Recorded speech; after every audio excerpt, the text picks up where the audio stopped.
بسم اللہ الرحمن الرحیم۔ السلام علیکم ورحمۃ اللہ وبرکاتہ۔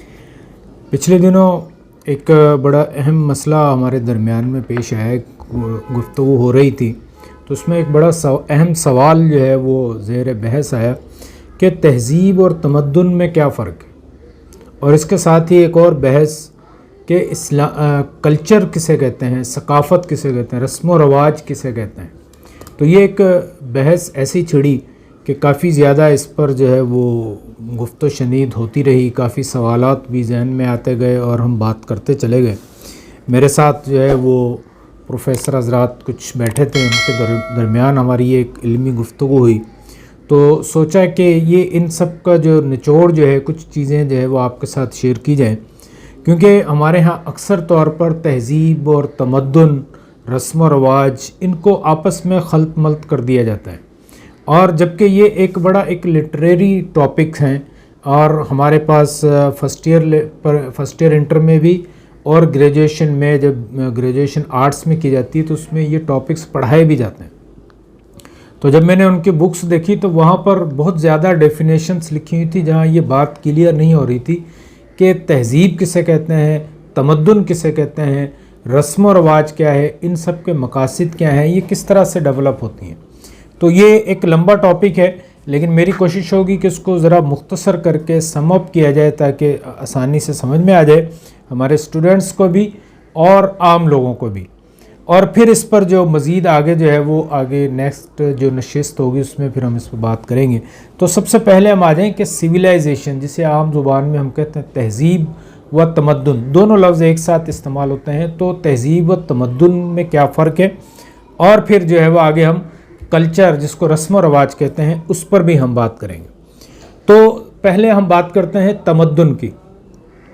تمدن ایک عربی ورڈ ہے جس کو عربی میں کہتے ہیں مدن، مدن سے مدون، تدوین، اور مدن سے ہی مدینہ لفظ بھی نکلا ہے۔ تو مدن کا مطلب ہوتا ہے شہری زندگی، شہری رہن سہن، جیسے مدینہ جو ہے وہ شہر، ایک ایسا علاقہ جہاں پر لوگ رہتے ہیں زیادہ، اور ان کے رہن سہن، ان کا جو طریقہ کار ہے، اس وجہ سے اسے مدینہ کہا جاتا ہے۔ مدینہ الرسول، یعنی وہ علاقہ جہاں میں مدینہ میں، جس شہر میں نبی صلی اللہ علیہ وسلم رہتے تھے، اسے مدینہ الرسول کہا جانے لگا۔ تو مدن کا مطلب ہے شہری زندگی، شہری رہن سہن۔ تو اس سے تمدن لفظ جو بنا ہے، تمدن کا مطلب یہ ہوگا کہ ایسی چیزیں جو انسانوں کی اس شہر میں رہن سہن کے لیے استعمال ہوتی ہیں، جیسے بلڈنگز ہیں، عمارتیں ہیں، وہاں کے استعمال کی چیزیں ہیں، مثلا کھانے پینے کے جیسے برتن ہیں، وہ چیزیں ہیں، یعنی وہ فزیکل چیزیں جو ہمارے استعمال میں، جیسے گھر میں فرنیچر ہیں، ٹرانسپورٹیشن کا نظام ہے، یہ ساری چیزیں جو ہیں وہ تمدن میں استعمال ہوتی ہیں، ان کو تمدن کہا جاتا ہے، ان فزیکل چیزوں کو۔ اب تہذیب کی طرف آئیں تو تہذیب بھی اصل میں ایک عربی ورڈ ہی ہے، جو عام طور پر آپ نے سنا ہوگا زیب و زینت۔ زیب مطلب خوبصورتی، آرائش، زینت کی چیزیں، خوبصورت بنانا، تو اسی سے تہذیب نکلا ہے، یعنی وہ کام جو ہے خوبصورتی کے ساتھ کوئی کام کیا جائے تو اسے تہذیب کہا جاتا ہے۔ جب تہذیب و تمدن کی بات ہوگی تو اس کا مطلب مفہوم یہ ہوگا کہ وہ چیزیں جیسے بلڈنگ ہیں، عمارتیں ہیں، کھانے پینے کی چیزیں ہیں، لباس ہیں، ان کو کس طرح سے استعمال کیا جاتا ہے، تو یہ چیزیں جو ہیں وہ تمدن کہلائیں گی، اور ان کا استعمال جو ہے وہ تہذیب کہلائے گا۔ مثلا ہم عام زبان میں دیکھتے ہیں کہ گھر کے اندر فرنیچر ہے، گھر کے اندر جو ہے وہ استعمال کی چیزیں ساری موجود ہیں، تو ہر علاقے میں ایک شہری زندگی کے اندر یہ چیزیں زیادہ ہوتی ہیں، گاؤں دیہات میں جائیں تو وہاں یہ چیزیں کم ہوتی ہیں، تو اس لیے تمدن سے جو ہے وہ شہری زندگی مراد لی جاتی ہے، تو وہاں یہ جو چیزیں ہیں یہ تمدن ہو گئی۔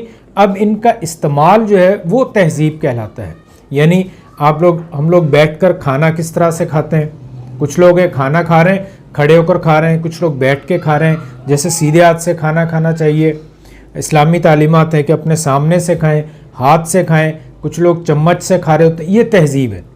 تہذیب مطلب کہ اس کام کو اور اچھے طریقے سے کیا جائے، یا مثلا پانی پینا ایک ضرورت ہے، اس کے لیے مٹکے بھی ہیں، گلاس بھی ہیں، کوزے بھی ہیں، پہلے زمانے میں مشق ہوتی تھی، تو یہ ساری چیزیں تھیں۔ اب جیسے کولر ہیں، فریج ہیں، ان کے اندر پانی جو ہے وہ اسٹور کیا جاتا ہے، پھر اسے پیا جاتا ہے. تو اب پانی کو کس طرح سے پیا جائے، مزید اس کو کیسے اچھے طریقے کے ساتھ پیا جائے کہ پانی پینے کا اور زیادہ فائدہ ہو. مثلا بیٹھ کر پانی پینا چاہیے. اب پانی تو پینا ہے لیکن بیٹھ کر پانی پئیں گے تو یہ تہذیب ہو گئی.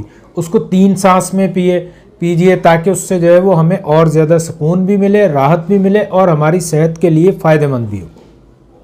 ایسے ہی گھر کے اندر بیٹھنا ہے تو ٹانگیں پسار کر بیٹھے ہوئے ہیں، کوئی صوفے کے اوپر ٹانگیں رکھی ہوئی ہیں، تو جیسے بزرگ ہیں تو اس کے سامنے ان کی طرف پیر کر کے ہم بیٹھے ہوئے ہیں، کوئی سامنے بیٹھا ہوا ہے اس کے سامنے ہم پیر اٹھا کر بیٹھے ہوئے ہیں، گندی چپلیں لے کر گھر کے اندر آ گئے. تو تہذیب کیا ہے کہ ان سب چیزوں کو ایک مہذب طریقے سے یعنی خوبصورتی کے ساتھ ان کو انجام دینا، وہ تہذیب کہلاتا ہے. اور تیسرا ورڈ جو ہم نے آج ڈسکس کرنا ہے وہ ہے رسم و رواج. رسم و رواج کیا ہیں؟ رسم و رواج یعنی وہ قاعدے، دستور، وہ طریقہ کار جو کہ ہر علاقے کے اندر یا ایک قوم کے اندر جو ہے وہ مروجہ ہوتے ہیں. یہ اصل میں رسم و رواج کیا ہیں کہ لوگوں کی، عوام کی سہولت کے لیے وہ چیزیں ہوتی ہیں تاکہ ان سے لوگ زیادہ سے زیادہ فائدہ اٹھا سکیں، یعنی لوگوں کی زندگی آسان ہو سکے. تو اس لیے جو ہے وہ رسم رواج جو ہیں وہ پنپتے ہیں، وہ ڈیولپ ہوتے ہیں، وہ کریٹ ہوتے ہیں. تو جیسے ہمارے ہاں سندھ میں ہم دیکھتے ہیں کہ شادی ہو رہی ہے تو شادی کے مختلف رسم و رواج ہوتے ہیں. مثلا مہندی کی رسم و رواج ہو گئے، پھر اس کے بعد دلہن کو سجانے کے طریقے ہو گئے، پھر جو ہے وہ مختلف ولیمے کے اندر مختلف رسم و رواج کیے جاتے ہیں. تو یہ طریقہ کار کیا ہیں کہ یہ رسم و رواج کہلاتے ہیں. یہ انسان کی خوشی کا باعث بنتے ہیں، انسان کی لذت کا باعث بنتے ہیں. اس لیے ان رسومات کو جو ہے وہ لوگ لے کر آگے چلتے ہیں اور ان کے اوپر جو ہے وہ عمل بھی کرتے ہیں. اب ان تینوں میں اگر ہم فرق دیکھیں تو تہذیب بھی تقریباً یہی چیزیں ہیں، رسم و رواج بھی یہی ہیں. تو ان دونوں میں بنیادی فرق کیا ہے کہ تہذیب کیا ہوتی ہے کہ وہ طریقہ کار جو کہ جیسے ہی ایک انٹرنیشنل علاقہ ہے، جیسے گلوبل ولیج کہا جاتا ہے، تو مختلف لوگوں کے جو رہنے سہنے کے طریقے ہیں وہ ہمارے ہاں بھی آ جاتے ہیں اور ہمارے طریقے وہاں پر بھی چلے جاتے ہیں. یعنی تہذیب ایک علاقے سے دوسرے علاقے کی طرف ہجرت کرتی رہتی، دوسرے علاقے کے لوگ اس کو اڈاپٹ کرتے رہتے ہیں. لیکن اس کے مقابلے میں رسم و رواج جو ہیں وہ ایک علاقے سے دوسرے علاقے میں نہیں جاتے. جیسے آپ دیکھیں کہ عربی رسم و رواج آج بھی مختلف ہیں، ہمارے سندھ میں دیکھ لیں تو رسم و رواج آج بھی مختلف ہیں. ایون کہ پنجاب میں چلے جائیں تو بالکل ہمارے ساتھ وہ علاقہ جڑا ہوا ہے، چند کلومیٹر کا فاصلہ ہوتا ہے، لیکن پھر بھی وہاں کی پنجابی قوم کے رسم و رواج مختلف ہیں، سندھی علاقوں میں سندھی قوم کے رسم و رواج مختلف ہیں. یعنی رسم و رواج جو ہیں وہ ایک نسل سے دوسری نسل میں ٹرانسفر ہوتے ہیں، لیکن رسم و رواج ایک علاقے سے دوسرے علاقے میں ٹرانسفر نہیں ہوتے، جبکہ تہذیب ایک علاقے سے دوسرے علاقے میں ٹرانسفر ہوتی ہے. رسم و رواج کبھی اس میں ڈیولپمنٹ نہیں ہوتی، وہ وہی پرانے طریقے ہوتے ہیں. آپ دیکھیں کہ اجرک، سندھ کی اجرک ہے تو وہ ہزاروں سال پرانے ڈیزائن ہیں اس کے، وہی آج بھی چل رہے ہیں. آج بھی لوگ اس کو پہن کر خوشی کا اظہار کرتے ہیں، ان کو ایک دلی تسکین محسوس ہوتی ہے. اسی طرح سے پنجاب کے ہر علاقے کے عربی لوگ دیکھ لیں تو وہ ایک رومال لے کے اس کے اوپر ایک گول رسہ جو ہے وہ بندھا ہوا ہوتا ہے، تو وہ ان کا ہزاروں سالوں سے وہ طریقہ چل رہا ہے، تو آج بھی وہ لوگ اسی کو استعمال کر رہے ہیں. جبکہ اس کے مقابلے میں تہذیب جو ہے وہ ترقی پذیر ہوتی ہے.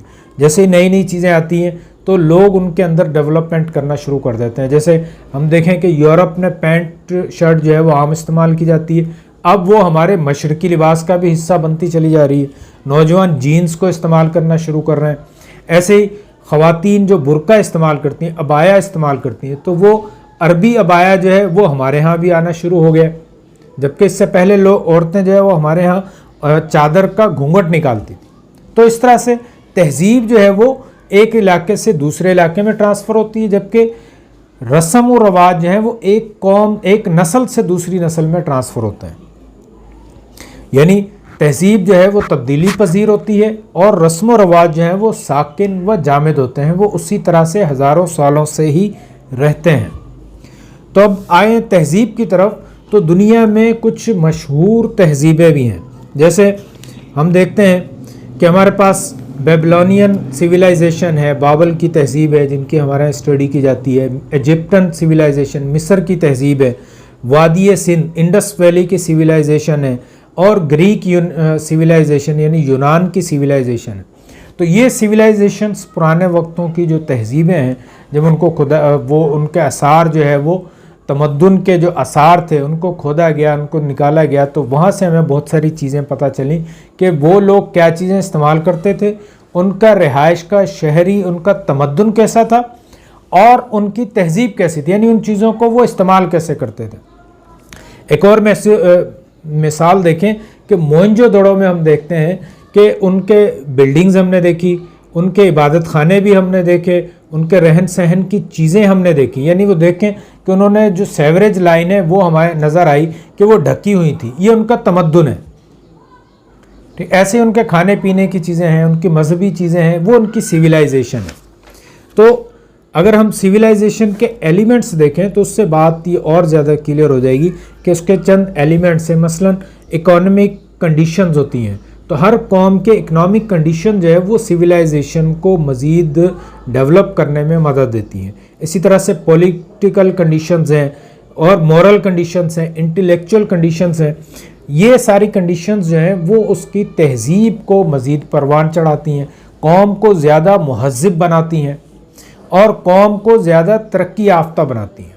تو ترقی یافتہ جو چیزیں ہیں وہ کیا کہلاتی ہیں؟ تہذیب۔ مہذب قومیں جو ہیں وہ زیادہ ترقی کرتی ہیں۔ آج دیکھیں کہ مشرق میں ہمارے جو ممالک ہیں ترقی پذیر ممالک ہیں، تھرڈ ورلڈ کنٹریز جو ہیں وہ دیکھیں، اور جو ترقی یافتہ ممالک ہیں یورپین کنٹریز ہیں، ان میں دیکھیں کہ وہ ہمیں قومیں زیادہ مہذب نظر آتی ہیں، اس لیے کہ وہاں اب وہ سسٹم انہوں نے ڈیولپ کر لیے ہیں، ان کے اکانومیکل سسٹم ہے، پولیٹیکل سسٹم ہے، ان کے مورل کنڈیشن سسٹمز ہیں، یہ سارے انہوں نے سسٹم جب ترتیب دیے وہاں پر امن و سکون ہوا اور پھر قوم نے جو ہے وہ ترقی کرنا شروع کر دی۔ جبکہ ہمارے ہاں ایک افراتفری کا ماحول ہوتا ہے، ہمارے ہاں مختلف خوف اور خطرے جو ہیں وہ ہر وقت سائے جو ان کے منڈلاتے رہتے ہیں، جس کی وجہ سے قومیں ترقی نہیں کر پاتی، یعنی قوم جو ہے وہ مہذب نہیں ہو پاتی، ان کے مورل کنڈیشنز جو ہیں وہ مزید ڈاؤن ہونا شروع ہو جاتے ہیں، جس وجہ سے وہ قومیں وہ تہذیبیں ترقی نہیں کرتی، تو وہ پھر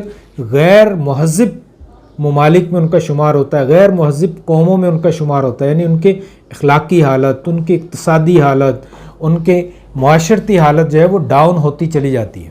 تو جب ملک کے اندر امن و سکون ہوگا، جب ملک کے اندر قانون رول آف لا ہوگا، جب ملک کے اندر قانون کی عملداری ہوگی تو وہ قوم پھر مہذب بھی ہوتی ہے، وہ قوم وہ معاشرہ پھر ترقی یافتہ بھی ہوتا ہے۔